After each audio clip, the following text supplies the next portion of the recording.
But now it's on camera, the door's decided to go, I'm going to work today, I'm going to work perfectly. Hang on, with mud, and then before you know it, you've got stones and stuff.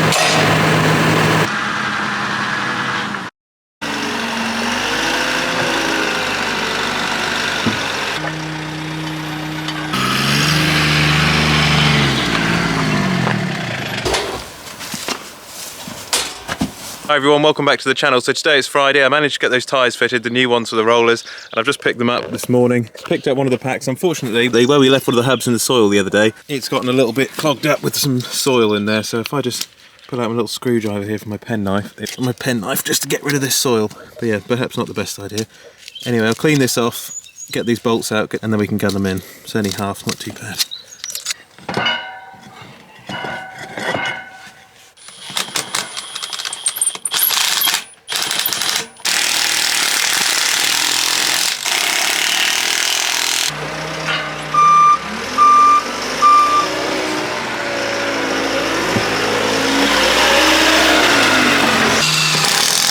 Well, I hope you can see that we've now got this tyre on the other side here, and unfortunately I'm missing a couple of bolts which have been out for a number of years. I think they've just cracked off. I'll take one off and I'll have a look online, see if I can get some replacement ones, because I would like to have ideally a full set of bolts on here. Other than that, we've got the tyres on now. Just taken the hydraulic ram in. Just dropped this down, and I had a couple of comments yesterday asking about the windscreen. It is, or has been, a little bit damaged. I don't know if you can see that, from some mud which got behind the windscreen wiper blade and the screen. It's just one of those things. I did get a little bit of polish out last year, just towards the end of last year, and tried to buff it out, but it didn't work very well, so still got a bit of a scratched windscreen, unfortunately. Well, we're just coming into the machinery shed here. We've got to move most of the stuff out of here and just keep it tidy if I can from the middle, and then move some equipment into the side, which is just over here. Unfortunately, just where this gate is here, I was planning on putting some equipment over in there, but it's always a difficult one because you still want to be able to get at the equipment at the same time. So, if we put the twin spike in some bales, that's always safe.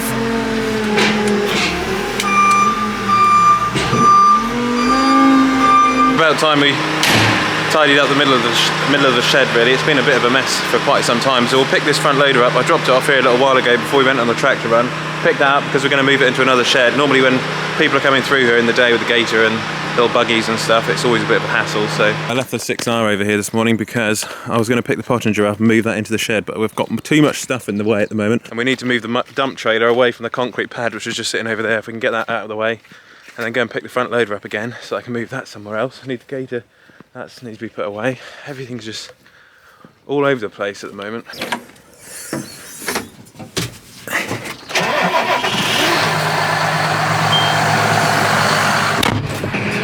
this trailer up, move it out of the way. Supposed to do some muck carting and stuff today. Work out. Oh, really hard to put a load of muck in there. Whoops. Must have dropped it off with some muck and I forgot to. Right, so the equine lot wanted the dump trailer moving out of the way, but the trouble is, and this is a prime example, this is why I leave the dump trailer on the concrete, but if it's in the way for horse boxes and stuff, fair enough, but when I move it on the mud, and I try and pick it up sometimes and it sinks into the ground, the eye of the trailer will sink in, the hook can then get caught up with mud, and then before you know it, you've got stones and stuff in here, which I've just caught, and they can go in the ram, cut the ram, ding all of this lot, and then I've got to buy a new ram. And that's happened before, so I've had to do that quite a few times. And when you're up there in the tractor, you can't see all this sort of stuff. It's how equipment can get broken, and that's why I don't leave the trailer in the mud, but that's where they want it. So, so you can never really win, to be honest. I can put it on a bit of wood or something like that, but it just sinks down in this bog, which is, you can see it's a real bog where the silage is as well. Absolute mud bath this time of year. So maybe I'll get it that time, but so can't afford to keep buying new rams all the time. Already having one ram rebuilt. Unbelievable. Oh my god. I need to buy a new door pin as well. Wall all the way down through the plastic, and it keeps catching every time I try and shut the door. Oh, okay, it's going to shut properly now. It's going to shut properly. When I'm up here trying to shut it, it doesn't. Oh, okay, it's going to shut every time now. Normally what happens is I try and shut the door at the moment and the door won't shut because that washer on there, that little plastic one, so I'll get one of those ordered. But now it's on camera, the door's decided to go, I'm going to work today, I'm going to work perfectly. See, this is why I don't leave it in the mud, this trailer.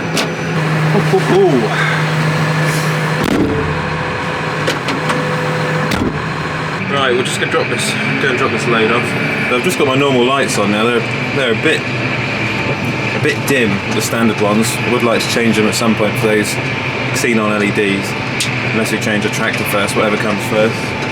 One thing I used to have on the old 6930 was it used to do 34 miles an hour, whereas this one will only do about 31 miles an hour on the road, which I know doesn't sound like very much, but it makes a huge difference when you're muck carting all day or if you're carting cattle. Those extra few miles an hour just make up the difference when you're busy. So that is one thing I have to look into, is maybe could you get a little bit extra speed out of the 6R? I've asked some people, but apparently 31 is all you can get out of this one, so unless you change your tyres and rims, I think. So it's a bit of a shame really, but 31's better than 25, which is what some of our tractors used to be. Okay, well we're planning on putting the front loader on before long, so that's why I've taken the front box off. Here we go, back into the field. Hopefully it's not too wet. It is going a little bit too wet, as we found out the other day. Better off actually going off on the left-hand side of all this mud. A little bit wet there. This is where the tram line was, so I have to keep to the tram line if I can. See, I'm noticing not getting the traction today, which I had the other day with the front weight. That was a really good, that was an awesome job when I had that on. But we've got that off at the moment. Put it back on again when we need the weight.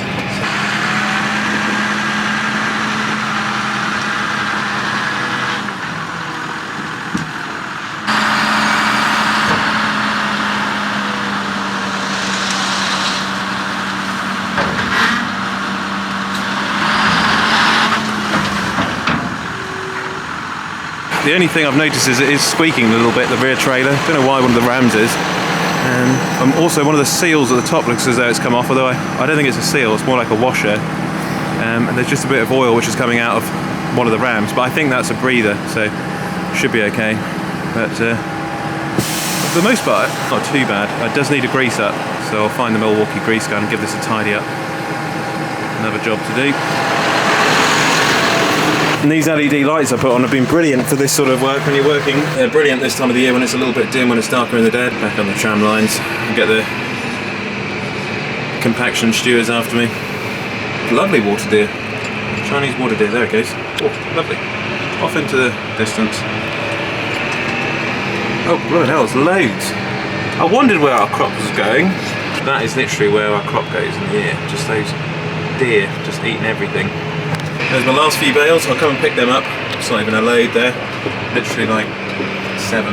Right, well we're back to the yard with this dump trailer. Now that it's empty, I won't drop it off in that mud because it's going to be very difficult to get back on, but I'll find another place where it's out of the way, but it's still at the same time accessible for us with the 6R. I'm going to put my full lights off for the road, back to the yard.